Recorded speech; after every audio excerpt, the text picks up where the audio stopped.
الحمد لله نحمده ونستعينه ونستغفره ونؤمن به ونتوكل عليه ونعوذ بالله من شرور أنفسنا ومن سيئات أعمالنا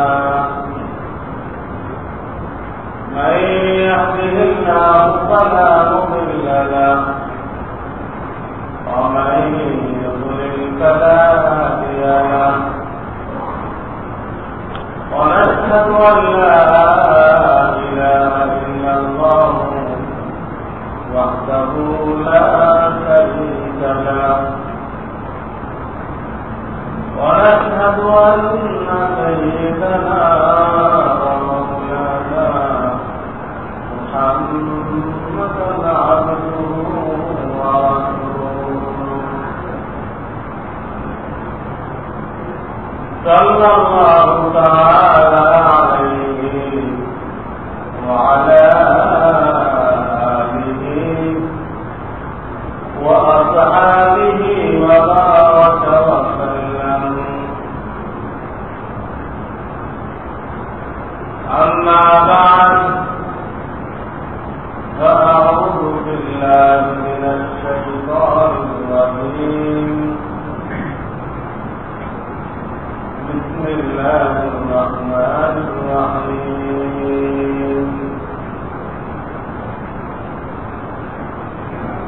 إنا أطعنا سادتنا وأرضاءنا فأضلونا السبيلا ربنا آتهم كفين من العذاب ولعنهم لعنا كبيرا. وقال رسول الله صلى الله عليه وسلم إذا مات الإنسان انقطع عنه عمله إلا من ثلاثة إلا من صدقة جارية أو علم ينتفع به أو ولد صالح يدعو له أو كما قال رسول الله صلى الله عليه وسلم. বুজুর্গান মুহতারাম, আল্লাহ রাব্বুল আলামিন আমাদেরকে আখিরাত বুঝার জন্য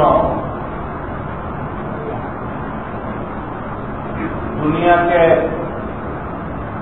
এক্সাম্পল বানিয়েছে, উদাহরণ বানিয়েছে। মানুষ দুনিয়াতে ব্যবসা করে, ব্যবসার সাথে তাকে অনেক কোরবানি করতে হয়, মোট কোরবানি করতে হয়। দেখা গেছে একটা পরিবার তাকে দিয়ে 20টা কাপড় উঠে কিন্তু শেষ পর্যন্ত একটাও দিল। তারপর কি কোন দোকানদারকে দেখা গেছে ওই পরিবারের সাথে দুর্ব্যবহার করছে, আপনি নিবেন না, এতগুলো কেন আমাকে দিলেন? শোনা যায় এরকম করলে সেগুলো বুঝানো তো পরিষ্কার অধিকার পছন্দ হইলে দামে বললে দিবে, হয় না নিবে, এর জন্য দোকানদারের অভিযোগ করার সুযোগ নেই।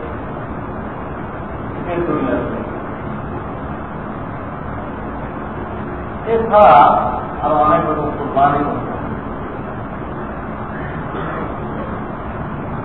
দোকানদাররা বাড়িতে সাক্ষাৎ করতে যান, অনেক বড় বড় মাস্টার শিল্পপতি আছে, দেখা যাবে তার কাছে পৌঁছা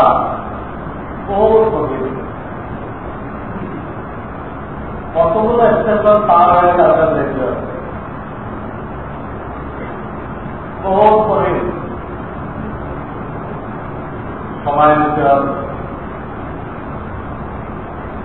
তা আমরা বুঝতে পারবেন কিনা বলা যাচ্ছে। অথচ সেই লোক যখন দোকানে বসছে তখন কত রকম গেটম্যান, সিকিউরিটি কথা বলছে।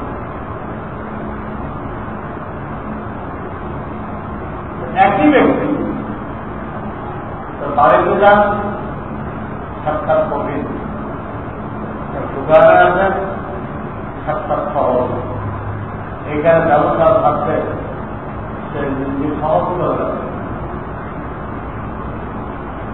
এমনকি দেখা গেছে পরিবারকে আপ্যায়ন করবে, কিনবে কিনা তার কিনবে, আপ্যায়ন করবে, না হয় সেবেলা কর, এত কিছু করতে এগুলো আল্লাহ তাআলা একটা নমুনা খারাপ করছে। তোমরা যারা আখিরাতের ব্যবস্থা করতে চাও, আখিরাতে মার্চেন্ট হতে চাও, আখিরাতের মার্চেন্ট নাকি পাহাড় নিয়ে যারা উঠতে চাও, তারা এই দুনিয়ার ব্যবসায়ী থেকে নসিহত হাসিল করো। তোমার মেজাজ, তোমার স্বভাব, তোমার আখলাক এই দুনিয়ার ব্যবসায়ের মতো বানাও। দেখো দুনিয়ার ব্যবসায়ী এত কিছু করো, সে পরীক্ষার উপরে রাগ হইতেছে। তুমিও আখিরাতের ব্যবস্থা করার জন্য মানুষজনকে দাওয়াত দিবা, তারা হয়তো তোমার শুনবে না। আধা ঘন্টা ব্যয় করলাম, 1 ঘন্টা ব্যয় করলাম তাকে বোঝানোর জন্য, কিন্তু রেজাল্ট জিরো, রেজাল্টকে জিরো। দেখা যায় আখিরাতের ব্যবসায়ী অর্থাৎ দিনের দাওয়াত দেনেওয়ালা তারা বড় শূন্য হয়ে গেছে, সব বেকার হয়ে গেছে। তো আল্লাহ তারা নিষেধ করতে দেখো অত বড় কোনো কেন হবে, বাহ্যিক ভাবে কোনো ফায়দা দেখা গেল না, কিন্তু ফায়দা হয় না এই কথা বলা যাবে। তোমার তো নিশ্চিত থাকা হবে, তুমি শ্রেষ্ঠের উন্মত হিসেবে তোমার মধ্যে বহু দায়িত্ব ছিল, দাওয়াত কোথায় দেওয়া, তুমি সেই দায়িত্ব পালন করতে পারলে এটা কোনো ফায়দা না, শেষ মূল্যমান না। তুমি তো খায়ের উন্মত হইতে পারলে, সর্বোত্তম উন্মত যে গুণের কারণে বলা হয়েছে সেই দায়িত্ব পালন করতে পারলে ফায়দা হয় নাই, কিভাবে ফায়দা তো হলো। 2 নম্বর, যদিও সে বাহ্যিকভাবে মানে নাই, কিন্তু এর এই অর্থ না তার কোনো ফায়দা হয়নি, আসলে ফায়দা হয়নি। সেটা এই মুহূর্তে দেখা দিচ্ছে। আর 2-4 যান ওর প্রত্যেক কিন্তু আগে কিছু প্রকাশ করেন, আমার আর একজন একটা আগাইছে, এক সময় দেখা যাবে খাইতে হয়ে গেছে, সেটা আপনার মধ্যে চলে আসে। এর উদাহরণ নেবে দোকানদার যে নারাজ হল না কেন, তার আশা থাকে ঠিক আছে আজকে কত ধরো না নিল না, কিন্তু আমার ব্যবহারটা ওটা করে থাকে মান দিল না, আমি অসন্তুষ্ট হইলাম না, তার একটা পান খাওয়াই দিলাম প্রধান কথা, এটুকু তো করে থাকে তাদের সামনে হয়তো আমার আর দেওয়া হবে সেদিন হয়তো দিলেন। আর বাস্তব আমার বলে তো জেলে থাকে, আমার তো অনেক থাকছে পানও খাওয়াই বা চাও খাওয়াই, আমি তো তার সাথে নেই নেই আচ্ছা দেখে আজকে কত খাওয়াই। ব্যবসায়ী যখন নারাজ হল না, আশা আছে তার মধ্যে ফায়দা হবে। আপনার দাওয়াতে যদিও বাহ্যিকভাবে দৃঢ় মনে হলো, দৃঢ় মনে করা ঠিক হবে না, আশা রাখতে হবে তার কিছু কিছু ফায়দা হয়েছে, জাহের হয় নাই, প্রকাশ পায় না। এর একটা উদাহরণ ছিল বুঝে আসবে। একটা লোক অসুস্থ হয়ে গেছে, ডাক্তারকে দেখাইছে, ডাক্তার তার ওষুধ খাইতে আরম্ভ করবে, কোন ফায়দা দেখা দিচ্ছে এটা 4-5 দিন খাইল, এক সপ্তাহ খাইল, তেমন কোনো ফায়দা দেখা দিচ্ছে। এতেই অর্থ কোনো ফায়দা হয় নাই, ফায়দা কিন্তু ভিতরটা হয়েছে, কিন্তু এটা এটা বুঝতে আরো 2-3 সপ্তাহ দেরি করতে হবে। কথা শোনা একজন যত্ন হয়ে গেছে, আগে দূরের বলতো তার হচ্ছে যত্না, তার মেয়ে রক্ষা, এখন আল্লাহ তারা মেহরবান করতে ভালো চিকিৎসা হয়েছে। তাও ডাক্তারও বুঝতে হবে একটা না 6 মাস খেয়ে দিতে হবে, তাহলে লাভটারে কত কি হয়ে গেছে। আমার বলার উদ্দেশ্য প্রথম একটা পর্যায় পর্যন্ত কোনো ফায়দাই দেখা যায় না, আগেরা সমস্যা একই সমস্যা। কেউ যদি মনে করে ওষুধে কোনো কাজ করতেছে না, ভুলের মধ্যে না, অবশ্যই কাজ করতে, কিন্তু কাজটা জাহের হইতে সময় সময় কথাগুলো আমি এই জন্য বললাম যে আমরা বিভিন্ন দাওয়াত মানুষের কাছে পৌঁছাই না, অনেক সময় আমাদের দাওয়াত না মানলে মনক্ষুণ্ণ হয়, মনে কষ্ট পাই, এটা আমরা কোরআন মতো নিষেধ কষ্ট পেয়ে তোমাকে চাইতে দাওয়াত থেকে গুণের কারণে ওই গুণকে প্রকাশ করতে পারলে, কিন্তু খায়ের হইলা তোমার খায়ের হওয়া তার গ্রহণ করার উপরে নির্ভর করে না, যে গ্রহণ করলে তার মধ্যে খায়ের উন্মত হইবা, সর্বোচ্চ উন্মত হইবা, তা তো আমরা বলে নেই। আমরা তুমি কোথায় যাও, কোথায় যখন তুমি খায়ের উন্মত, গ্রাম ফায়দা হয়ে গেল, গ্রাম ফায়দা হয়ে গেল। 2 নম্বর তার কিন্তু ফায়দা হচ্ছে, তাদের প্রথমবারে বুঝবেন না, আরো 2-1 দেখবেন ইনশাআল্লাহ ফায়দা হয়ে গেছে। আপনার লোক এইভাবে দাওয়াতের মাধ্যমে জান্নাতের রাস্তায় চলে আসতেছে, বেহেশতের রাস্তায় চলে আসছে, তাতে একবারেই চলে আসছে কম। তাকে আল্লাহ আমরা বলতে পেরেছি এক সময় ফায়দাটা প্রকাশ পেয়ে গেছে, চলে আসছে। যে দিনের ব্যাপারে যখনই আমরা দাওয়াত দিব, যখনই আমরা দাওয়াত দিব, তো দাওয়াত যদি মানে আলহামদুলিল্লাহ, না মানে কোনো মনক্ষুণ্ণ হবে। আল্লাহ কাছে দোয়া করতে থাকবে, আল্লাহ কাছে দোয়া করতে থাকবো, আল্লাহ আমাকে যত হেদায়ত দান করেন তাকে যত হেদায়ত দান করেন, দোয়া করতে থাকবো, দেখা যাবে আল্লাহ তাআলা তার দিল পাচ্ছেন।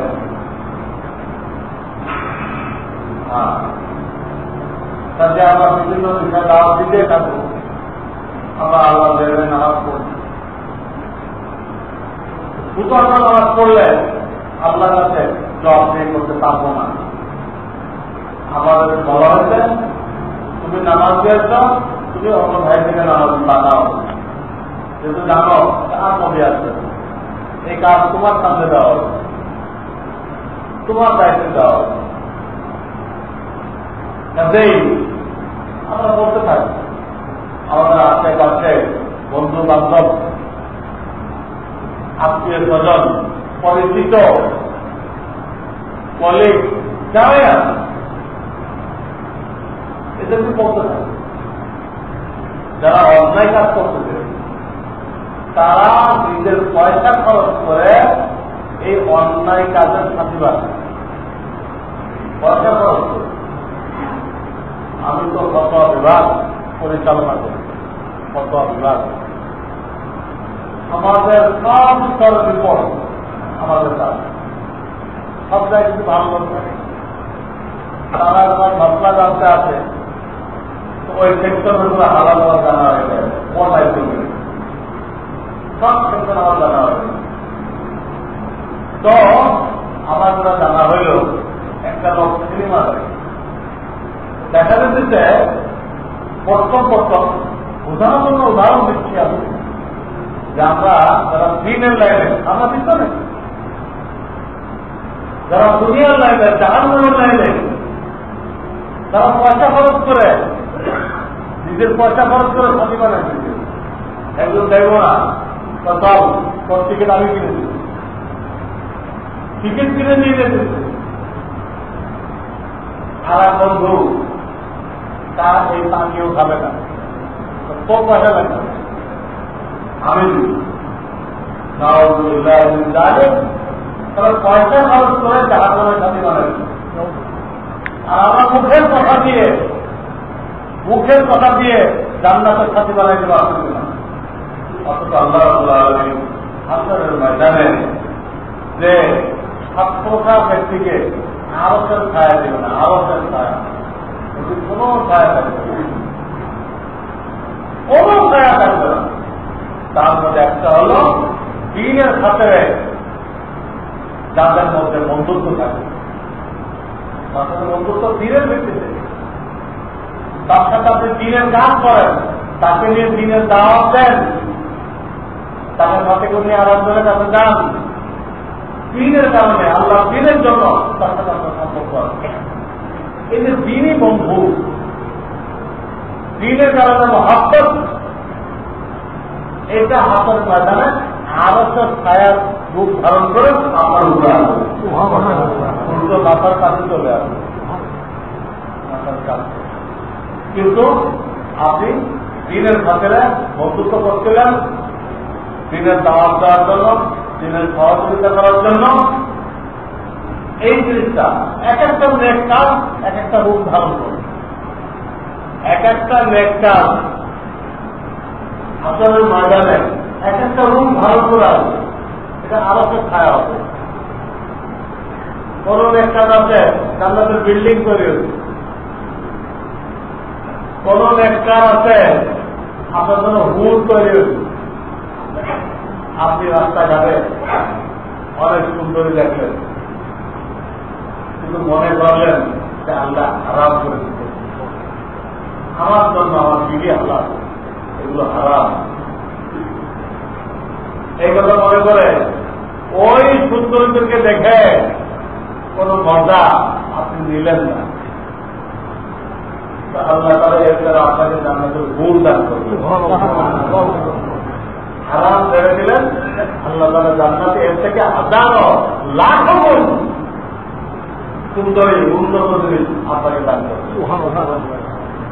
প্রত্যেকটা নেক কাজ কোন না কোন আকৃতিতে সামনে আসবে, কোনটা জান্নাতের যে নহর হবে, হ্যাঁ নহর, কোন নদীকে নহর বলা হয়, দুধের নহর, শরবতের নহর, মধুর নহর, মিঠা পানির নহর, কোন কোন ইবাদতের নহর হবে, এক একটা ইবাদত এক একটা রূপ ধারণ করবে। দুনিয়াতে আমরা জিকির করি, হ্যাঁ হাদিসে আছে যেটা জান্নাতের ফল হবে, বিভিন্ন ফল যারা জান্নাতে খাইব, এই জিকিরটা ওখানে ফলের আকৃতি ধারণ করে যাই হোক, এটা আমার বলা উদ্দেশ্য জন্য ছিল যে অনেক সময় আমরা দিনের দাওয়াত থেকে মনক্ষুণ্ণ হই না, আমাদের উদ্যম না কমে। যারা গুনাহের রাস্তায় দাওয়াত দিচ্ছে তাদের উদ্যম কমতেছে না, পয়সা ব্যয় করে তারা গুনাহের রাস্তায় দাওয়াত দিচ্ছে। আর আমরা আল্লাহর রাস্তায় দাওয়াত দিব, আমাদের উদ্যম কেন কমে যায়? আমরা কেন মনক্ষুণ্ণ হই? আমরা কেন ধৈর্যচ্যুত হই? আমরা দিয়ে যাবো, এটা আমার সারা জীবনের কাজ। নামাজ যেরকম সারা জীবন করতে হবে, দাওয়াত সারা জীবন দিতে হবে, সারা জীবন। এই জন্য আমাদের দিকে সহজ সাহায্য করে রাখি। অনেক আছে না, খুব ঘেরাঘেরি কথা বলতে চায়, কিন্তু এটা একটা মমিনের স্থান। মমিনের স্থান আমরা তারা বলতে, মমিনকে তেজারত করনারা বলতে, আল্লাহ যুল্লুকুম আলা তিজারাতিন তুনজিকুম মিন আযাবিন আলীম। আমি কি ব্যবস্থা শেখাবো না?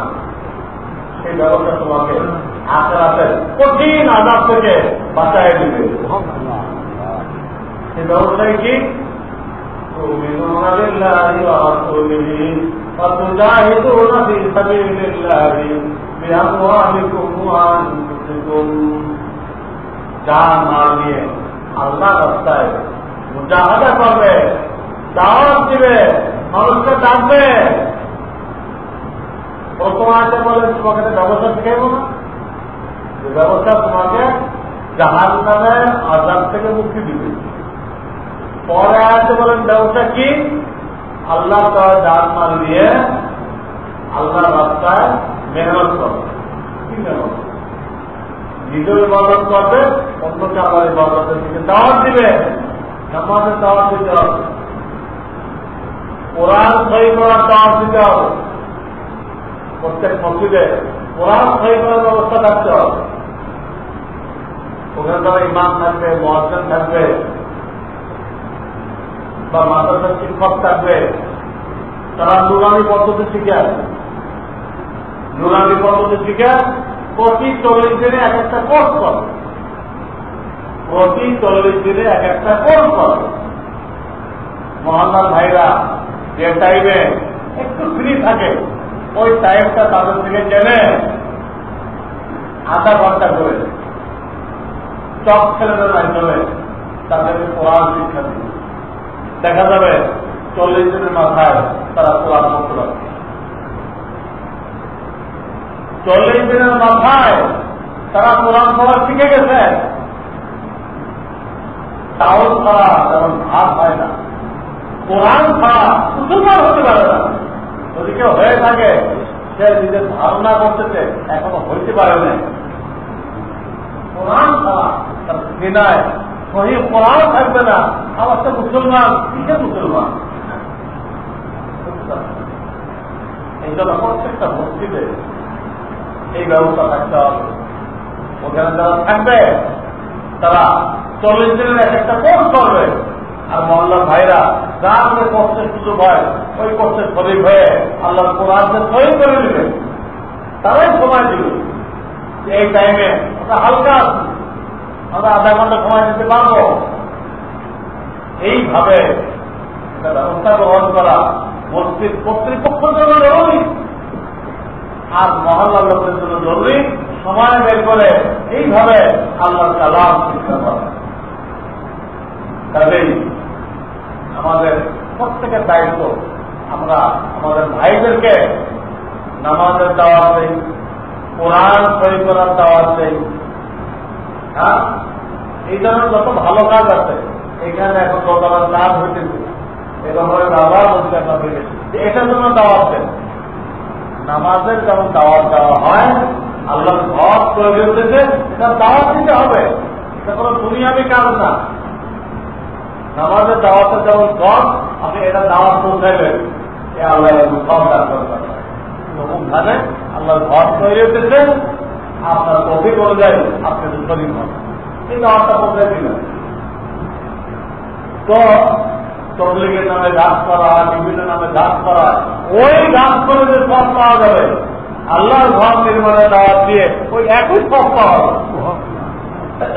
আমাদের ব্যক্তিগত কারণ ঘর না, রব্বুল আলামিনের ঘর অনেকে জানা নেই। আমি বলতেছিলাম এই যখন দিনের কাজ সামনে আসে আমরা দাওয়াত করতে দিব, কেউ মানলো না মানলো এটা মনক্ষুণ্ণ হইল না, এটা আল্লাহ আমার কাছে খোলা আমরা জবাব দিয়ে দিচ্ছেন।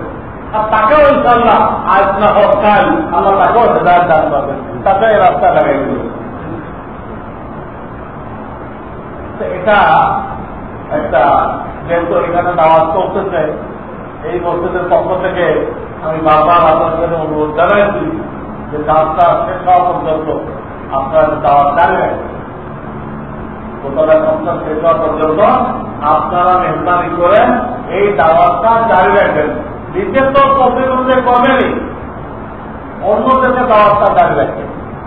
এটা তাদের জন্য 4 টন রড বাকি নেয়, আরো মনে আর এক টন লাগবে। আর ইতিমধ্যে দামও তো সাংঘাতিক বেড়ে গেছে। ফয়সলা ছিল যে কোনো কারণে কাজে কাজ তখন শুরু করা হয়েছে শেষ করতে হবে।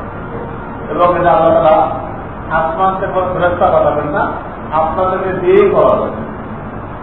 আশাবাদী এবং আল্লাহ কাছে দোয়া করি যেটা আপনাদেরকে মনে লেখা যাবে। আগে একদিনও বলছিলাম যে আল্লাহ চাইলে বিদেশে কাউকে পাঠিয়ে দিতে পারে, দিয়ে একজনকে দিয়ে করে দিতে পারে। এটা না বলো কি, এটা তার কেসমতে লেখা হলো, আমরা না আরো হয়ে গেল।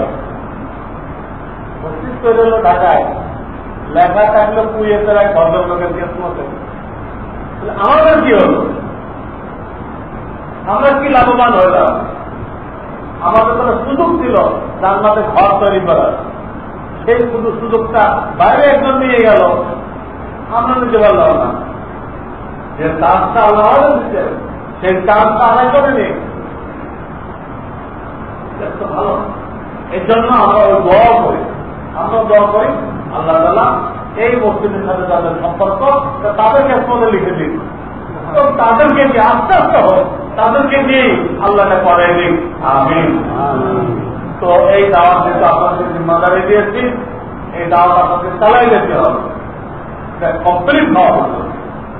এই জন্য আমি মাঝখানে কথাগুলো আপনাদেরকে মধ্যে আরোপ করলাম। তা না হলে আপনার যে আলোচনা আমার চলতেছিল সেটা গত মাসে শুরু হয়েছে পিতা মাতার হক। মূল আলোচনা যেটা চলতেছিল সেটা পিতা মাতার হক। মসজিদে তাদের সাথে আপনাদেরকে দাওয়াতের দায়িত্ব দিয়েছি আমি, সেই দাওয়াতের প্রেক্ষিতে আমি এই কথাগুলো আপনাদেরকে মধ্যে আলোচনা করলাম।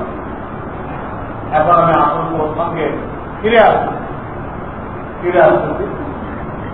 সেটা হলো এই যে এই বাপমা সম্পর্কে আল্লাহ তাআলা তার শরীয়তে ঘোষণা করে দিয়েছেন যে আল্লাহ এবং আল্লাহ রাসূলের পরে তোমাদের প্রত্যেকের পিতা মাতা তারা সবচেয়ে বেশি হক পাওনাদার। আল্লাহ রাসূলের পরে আল্লাহর জমিনে যত মখলুকাত আছে, যত কেউ আছে, সকলের মধ্যে উপরে হল পিতা মাতা। সকলের মধ্যে পিতা মাতার মধ্যে আল্লাহ বলেছেন মায়ের হক বাপের থেকে 3 গুণ বেশি, 3 গুণ বেশি। কারণে মায়ের কতগুলো কুরবানি এরকম আছে যেগুলো আসার করা সম্ভব না। 9 মাস পেটে রাখা বহু কঠিন জিনিস, কোন পুরুষেরা বুঝবে না কত কঠিন, তাদের জন্য কত কষ্টকর, সেই কষ্ট করে তারা এটাকে বরদাস্ত। 2 নম্বর সন্তান ভূমিষ্ঠ করা, এটা তো একদম বলতে গেলে মৃত্যুর দোয়ার থেকে একটা মহিলা ফিরে আসে। যে কারণে বলা হয়েছে যে এই সময় যদি কোনো মহিলা মৃত্যু হয়েও যায় তো আল্লাহ তাআলা শহীদ হিসেবে গণ্য করে। যে হাত করতে করতে শহীদ হয়ে গেলে তাকে যে সব দান করবে, ওই মহিলাকে আল্লাহ তাআলা এই সব দান করবে। কেন এই সবটা কেন দান করতে? এই জিনিসটা সঙ্গীত কঠিন, আল্লাহ তাদেরকে বরদাস্ত করার সেই শক্তি দান করতেন। এই একটা কঠিন স্তর। এরপরে আরো 2-3 বছর যে একটু বড় করতে হয়, যাতে নিজে খাইতে পারে, নিজে পান করতে পারে, এই পর্যন্ত পৌঁছাইতে মাকে বহু কষ্ট করতে হয়। ছোটবেলায় মা পেশাব করে সব ভিজে যাবে, কিন্তু ওখানে রাখলে ঠান্ডা লেগে নিউমোনিয়া হয়ে যাবে। এতবার মায়ের ঘুমের থেকে উঠতেছে, তার কাঁথা পাল্টা দিচ্ছে, ওকে কি করে দিচ্ছে, প্রয়োজনে নিজে ভিজা জায়গায় দিচ্ছে, কিন্তু বাচ্চাকে ভিজা জায়গায় রাখতেছে না। কি কুরবানি, আমাদের বোঝাও সম্ভব। আল্লাহ তাআলা বাচ্চার প্রতি মায়ের অন্তরে দয়া মায়ের সৃষ্টি করে দিচ্ছে, সে কারণে তাদের দ্বারা সম্ভব হবে বহুত কঠিন। এই যে 3টা কুরবানি এতদিন পেটে রাখলো, এত গভীর অবস্থায় ভূমিষ্ঠ করলো, আবার 3 বছর পিঠে রাখলো।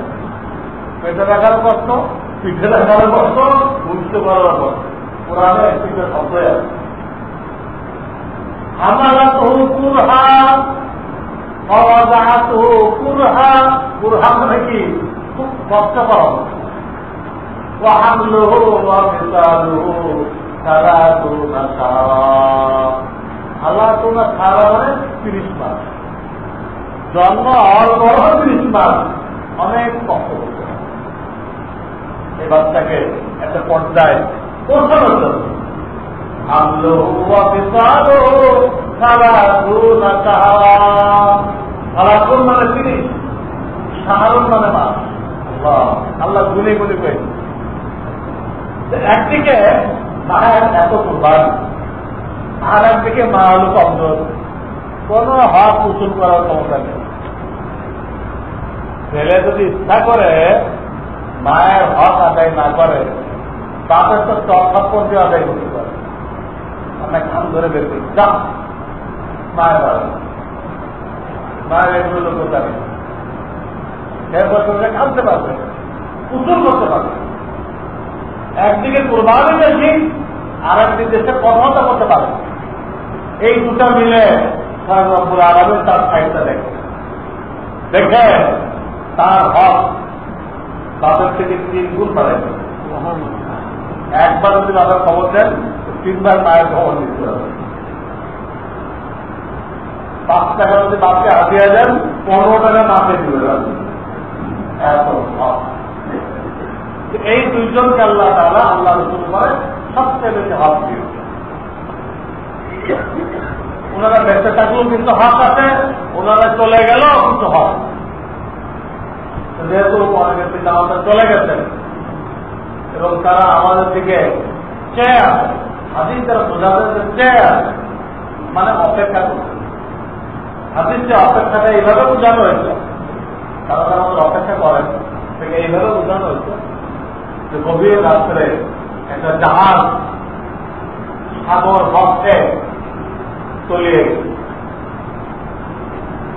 মানুষজন সব লাফালাফি করে সাগরের মধ্যে লাভ। তখন সে চতুর্দিকে হাত মারতে থাকে যে ভেসে থাকার জন্য কোন একটা কিছু পাওয়া যায় কেন, কোন একটা কিছু, একটা কাঠের টুকরা বা কিছু একটা হাতের মধ্যে আসে কেনা, যেটাতে করে সে অন্তত ভেসে থাকতে পারে। তারপরে সকালে হয়তো কোনো চুলকে নাড়া পাইতে পারে, কোনো খাদ্যকারী কিন্তু আসতে পারে। এই জন্য সে যেমন হাত মারতে থাকে, এটা কিন্তু বুঝতে থাকে। এইটাকে উদাহরণ পেশ করা হয়েছে হাদিসে পাকের মধ্যে। এইভাবে অপেক্ষা করে আমি যাদেরকে রেখে আসছি, যাদেরকে লালন পালন করে বড় করে আসছি, তারা আমার জন্য কিছু পাঠায় কিনা, পাঠাই যেতে গেলে অপেক্ষায় থাকে। আমরা সেগুলি বিদ্যুতে থাকি, হ্যাঁ, তো ওই এরা বিভিন্ন টাইমে আপনি অপেক্ষা করবেন, দেখতে যে খবর দিবেন তার টেলিফোনে অপেক্ষা করবেন, আমার ছেলে একটা ফোন আছে কিনা, যা $500 বানিয়ে দিতে চাইছেন নাকি, এটা তারা অপেক্ষা নেই। যাদের ছেলে পেলে বিদেশে আছেন তারা ছেলের এই টেলিফোনে কি থাকে, অপেক্ষায় থাকে। এখন যেমন আপনি ছেলের টেলিফোনে অপেক্ষা আছেন, পরে যেও ওই ছেলে অপেক্ষায় থাকবে যে আমার জন্য আজকে কোনো সংবিধানী করলো কিনা, সূরা ইয়াসিন পড়লো কিনা, 3 বার কুল আল্লাহ শরীফ পড়লো কিনা, নামাজ পড়ে আমার জন্য রব্বির হামহুমা কামা রাব্বায়ানি সাগীরা আল্লাহ শিখাইছেন। এই দোয়া আল্লাহ ড্রাফট করেছিল, আল্লাহ নিজে এবার কবুল হয়ে গেছে। আর একটা দোয়া শিখেছেন, রব্বানা ইগফিরলি ওয়া লিওয়ালিদাইয়া ওয়া লিল মুমিনিনা ইয়াওমা ইয়াকুমুল হিসাব। আল্লাহ শিখেছেন কোরআনে, দয়াময় আমাকে মাফ করে দাও, ওয়া লিওয়ালিদাইয়া আমার পিতা মাতাকে মাফ করে দাও, ওয়া লিওয়ালিদাইয়া পিতা মাতা কইলে অবশ্য দাদা দাদিও আছে, নানা নানিও আছে, এরাও অন্যতম পিতা, এদেরকে মাফ করে দাও। ওয়ালিল মুমিনিন तमाम মুমিনদেরকে মাফ করে দাও। ইয়াউমা ইয়াকুমুল হিসাব কোন দিন? কিয়ামতের দিন, যেদিন মাফের দরকার, সেদিন আমরা সবাই তোমার কাছে মাফ পেয়ে যাই, মাগফিরাত পেয়ে যাই। আল্লাহ নিজে কোরআনে শিখিয়েছেন যে দোয়া আমাদের প্রত্যেকে শিখতে হবে, মুখস্থ করতে হবে, সত্য দোয়া করতে হবে। রব্বানা ইগফিরলি ওয়া লিওয়ালিদাইয়া ওয়া লিল মুমিনিনা ইয়াওমা ইয়াকুমুল হিসাব। তো এই পিতামাতা সম্পর্কে আমাদের দায়িত্ব দেওয়া হয়েছে, বিশেষ করে যারা চলে গেছে এবং আমাদের জন্য অপেক্ষা করতেছে তাদের ব্যাপারে আমাদের দায়িত্ব দেওয়া হয়েছে।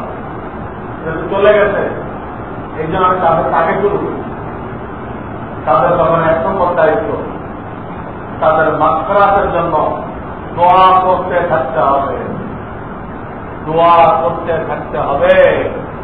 আল্লাহ এই দোয়া করবেন, রব্বানা ইগফিরলি ওয়া লিওয়ালিদাইয়া ওয়া লিল মুমিনিনা ইয়াওমা ইয়াকুমুল হিসাব। এত দায়িত্ব তাদেরকে যেন আল্লাহ মাফ করে দেন, এই জন্য দোয়া করবেন। একটা হাদিসের মধ্যে আসছে, তার কতগুলো মানুষ কবরে যাওয়ার পরে যখন দেখবে জান্নাতের মধ্যে তার পজিশন অনেক উপরে চলে গেছে, যত কবরটা মূল জান্নাত না, জান্নাতের একটা ব্রাঞ্চ, কারোর জন্য দৌলতের একটা গল্প, মূল দৌলত না একটা গল্প। এর উদাহরণ এরকম, আসামিকে নিয়ে থানার মধ্যে রাখে, এটা কিন্তু মূল জেলখানা না, জেলখানার একটা ব্রাঞ্চ। খবরটা যতটা মূল জান্নাত না, কিন্তু জান্নাতে তার পজিশন কোন জায়গায়, কোন স্তরে জান্নাতে থাকবে, এটাই তাকে দেখানো হয়, কোনো কোনো দেখা যাচ্ছে যাওয়ার জন্য প্রেসার হয় না, এখন না, কিন্তু এখানে কিয়ামতের পরে দেখতে পারবো। দেখো, দেখে আনন্দ হাসিল করো, এখন দেখতে পারবো।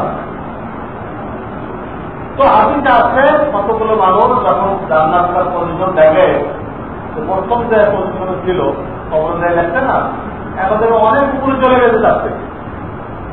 তখন সে আল্লাহকে জিজ্ঞাসা করে, আল্লাহ আমি এত উপরে কিভাবে গেলাম? তখন আল্লাহর পক্ষ থেকে উত্তর আছে, তোমার ছেলে আমার কাছে তোমার মাগফিরাতের জন্য দোয়া করতেছে, তোমার মাগফিরাতের জন্য আমার কাছে দোয়া করতেছে, ওই দোয়ার উদ্দেশ্যে তোমার পজিশন এত উপরে চলে গেছে।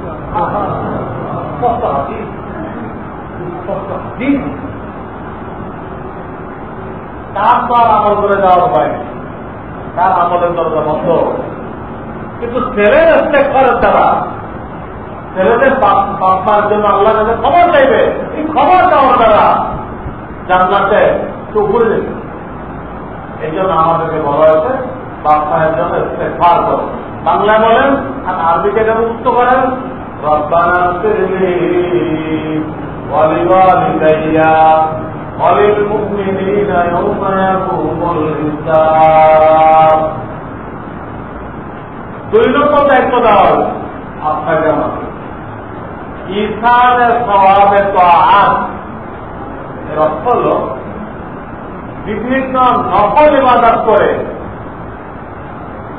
এর সওয়াব তাকে রুহে পৌঁছে দেওয়া। ফরজ ওয়াজিব বাদে যত ইবাদত আমরা করব, যত ইবাদত আমরা করব, এখানে আপনাকে আমাকে নিয়ত করতে বলা হয়েছে যে আল্লাহ এর সওয়াব যেন আমার আব্বা আম্মা পেয়ে যান, এই নিয়ত করতে হবে। আল্লাহ কি আপনাকে যে দয়া, কি মায়া, আপনি যে নিয়ত করলেন, নিয়ত করার সাথে সাথে এই সওয়াব তাদের আমল নামায় যোগ হয়ে যাবে কোন সেকেন্ডে। টেলিফোনের কথা আসতে একটু দেরি লাগে, 1 সেকেন্ড তাও লাগবে, পৌঁছে যাবে এবং সে বুঝতে পারবে কে দিচ্ছে, সাথে সাথে পৌঁছে যাবে, ভয় নেই।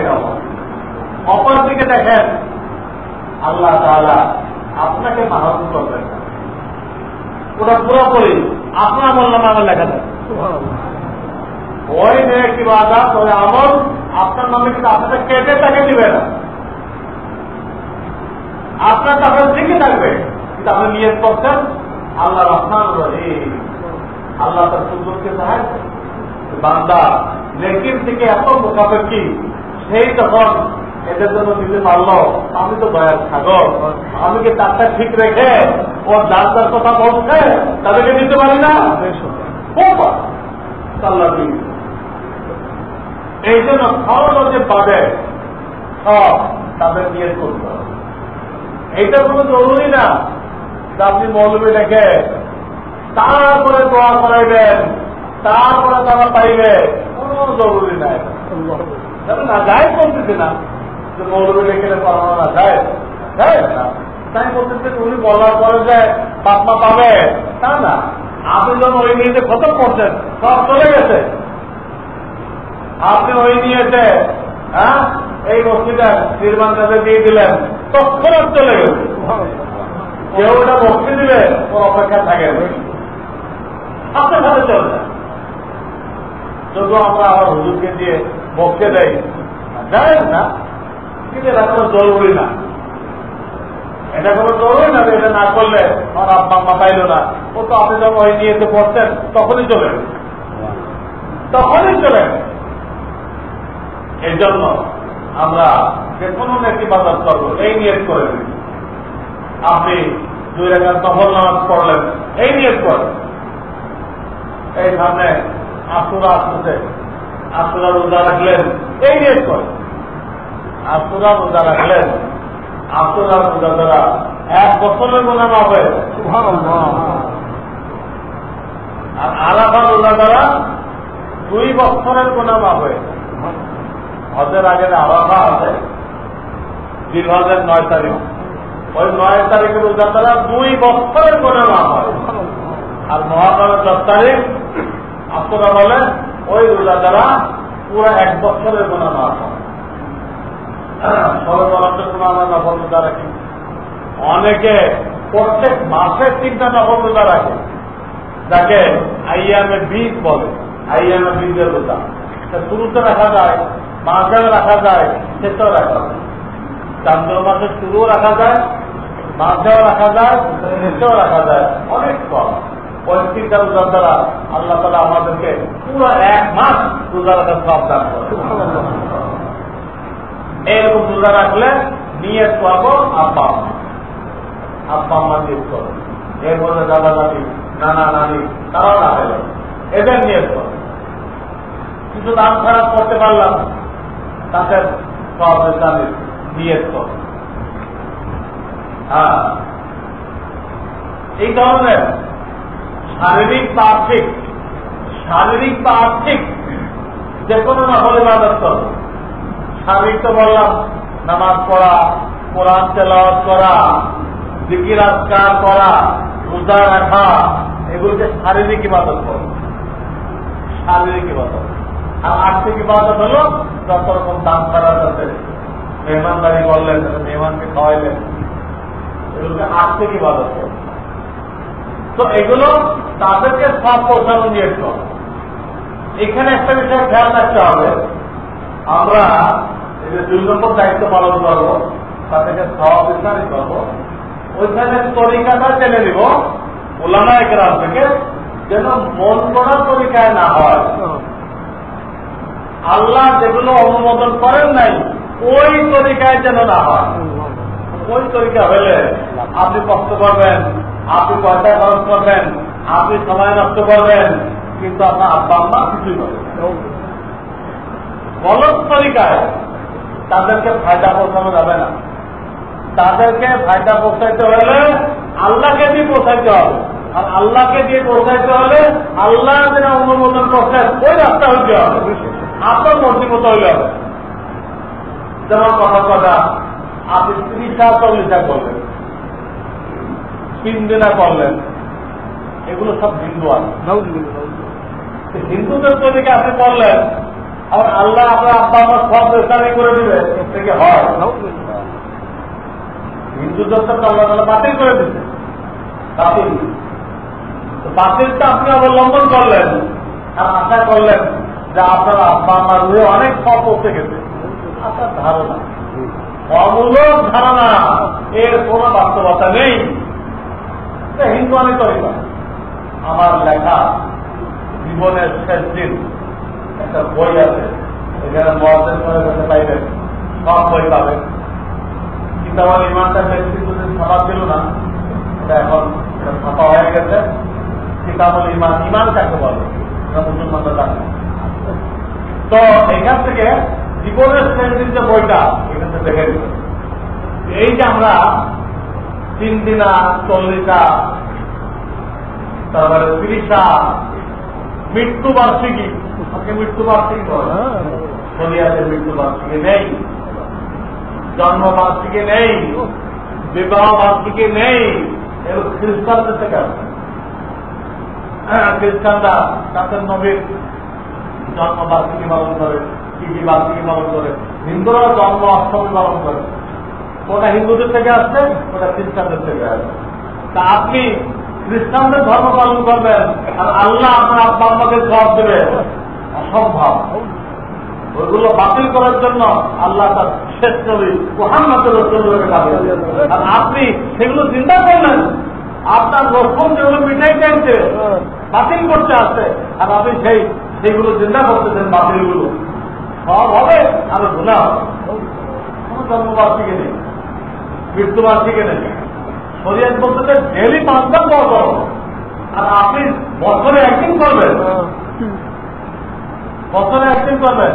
ওই যে কতগুলো লোক সারা বছর ইংরেজ থাকে, বছরে একদিন ছুটি করে 5টা মাস খেয়ে বাঙালি বাঙালির সাথে ঠাট্টা করো। সারা বছর ইংলিশ জেন্টেলম্যান, স্যান্ডেলম্যান, একদম টাইট করে লাগে, টাইটাই বলে কুকুরের জিব্বা, এগুলো লাগে উনি একদম ইংরেজ। আর একদিন প্রমাণ করে আমি একজন বাঙালি। মাটির হাঁটির মধ্যে খায় আর তোমাকে মেয়েরা খাওয়াই দিলে আরো বিল বেশি আছে। তাদের মন কোথায় গেছে? সব হারাম, সব হারাম। আর এক একজন মুখের মধ্যে কেউ বাঘেরই লাগাইছে, কেউ শিয়ালেরই লাগাইছে, কেউ কুকুরের লাগাইছে, কুকুরের লাগাইছে, প্রত্যেকে দেখা দিতে দেখো। আমার ব্যাপারে ভুল মনে করে আমি কিন্তু কুকুর। সে প্রত্যেকে তার অন্তরের রূপটাকে প্রকাশ করে দিল। আল্লাহ যেন আস্তাবল মখলুকাত জানে, আস্তাবল মখলুকাত সৃষ্টির সেরা। সে বাঘের একটা মুখের মধ্যে লাগে আসতে পশু আর নেওয়ালা তীরে ফেড়েতে খায়, একটা মানুষের এই স্বভাব হয়ে গেছে। মনে করে দশজনকে না ফেলে রক্ত শোষণ না করি, আমি বড় লোক হবো কেমনি, এদিকে বড় লোক রাস্তা মনে করবে। এই পয়লা বৈশাখীকে কেন্দ্র করে যা করা যেতে সব শয়তানি কারবার হিন্দু আর হিন্দুরা 36 কোটি দেবতা মানে, 36 কোটি দেবতা। এর মধ্যে একটা দেবতার নাম হল জামানা, কাল। ওদের একটা দেবতার নাম হল জামানা। তো তারা মনে করে ওই দেবতাটা পয়লা বৈশাখীতে আসে, জামানা নামক দেবতাটা পয়লা বৈশাখীতে আগমন করে। সেদিন তাকে ওয়েলকাম করা যায়, সারা বছর আমাকে আরামে রাখে। আর ওই দিন ওয়েলকাম না করতে পারলে সারা বছর আমাকে কষ্টে রাখে। আলহামদুলিল্লাহ, এই হল হিন্দুদের আকিদা। এই আকিদা নিয়ে এইটা হিন্দুরা তাদের ওই দেবতাকে খুশি করার জন্য এই কাজটা করে। কিন্তু ওই জিনিসটা আমাদের মূর্খতার দরুন মুসলমানরা পালন করছে। বাদশাহ আকবর যেরকম দিন ইলাহি কায়েম করে সব মুসলমান হিন্দু বানাইছিল, বাদশাহ আকবর দিন ইলাহি কায়েম করে সব হিন্দু মুসলমান বানায় নাই। কিন্তু হিন্দু একটা মুসলমান বানায় নাই, মুসলমানদেরকে হিন্দু বানায়। এখন আমরাও বিভিন্ন জাতীয়তাবাদী নাম দিয়ে, বাঙালি নাম দিয়ে আমরাও কি করতেছি, আমরাও কোন হিন্দুকে মুসলমানের দিকে আসতেছে না, মুসলমানদেরকে কোন দিকে নিচ্ছি, হিন্দুদের দিকে নিচ্ছি। ঠিক ওই বাদশাহ আকবরের দিন ইলাহিকে আবার এই নাম দিয়ে, বাঙালি জাতীয়তা অমুক জাতীয়তার নাম দিয়ে ওই বাদশাহ আকবরের দিন ইলাহিকে আবার চিন্তা করা হয়েছে, আবার মুসলমানদেরকে হিন্দুত্বের দিকে নেওয়া হয়েছে। কাজেই গলত চলে। তো এই ব্যাপারটা ইনশাআল্লাহ সামনে বয়ান হবে। শুরু করলাম আমি যে আমরা শরিয়ত অনুমোদিত পন্থায় সহযোগিতা করব। বর্তমানে যে গলত তরিকার সহযোগিতা করা হয়েছে, মৃত্যুবার্ষিকী, কুলখানি, এইগুলো করে মূলটাকে ঠকাইব না, নিজেও ঠকব না। ইনশাআল্লাহ এই ব্যাপারে কথা হবে এবং তাদের ব্যাপারে আরো হক আছে, কোন সাতটা হক হবে। আল্লাহ আমাদের সকলকে এই হকগুলো জানার, খুব আমল করার তৌফিক দান করেন। আলহামদুলিল্লাহ রাব্বিল আলামিন।